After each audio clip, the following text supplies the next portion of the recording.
Abel, ce que je lui souhaite, c'est vraiment une fin de vie qui soit douce, à la hauteur du petit garçon qu'il est. Je m'excuse, ça vient me chercher. Cariline Pelletier continue de mener le combat le plus important de sa vie. Bien que son fils Abel, qui ne devait vivre que quelques mois à maintenant 4 ans, il souffre à tous les jours. C'est sûr qu'il y a des périodes où est-ce qu'il va rire, qu'il va être en interaction un petit peu avec nous, mais il y a quand même un retard mental important. Donc, c'est un peu une vie de nouveau-né qu'il y a depuis 4 ans. La maladie incurable du petit garçon lui a fait frôler la mort à plusieurs reprises depuis sa naissance.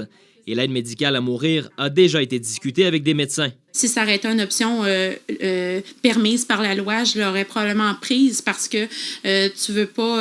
tu sais, nous, on sait que notre garçon ne guérira jamais de sa maladie. Si la santé d'Abel est stable présentement, il survit quand même grâce à de l'hyperalimentation. Et si son état devait se dégrader à nouveau, le seul moyen de le laisser partir serait de le laisser mourir de faim. L'aide médicale à mourir, pour moi, c'est une façon de pouvoir envisager la fin plus sereinement. Une façon où est-ce que Abel va moins souffrir physiquement que si je le laisse vraiment aller à petit feu. On ne fait pas la promesse qu'on va solutionner le problème, mais la promesse qu'on vous fait, c'est qu'on va parler en votre nom. Ouais. Le sénateur Pierre-Hugues Boisvenu a fait la route jusqu'à Saint-Cyril-de-Lessard pour l'écouter. Il compte bien travailler pour que les cas uniques comme celui-ci puissent être admissibles dans le prochain projet de loi.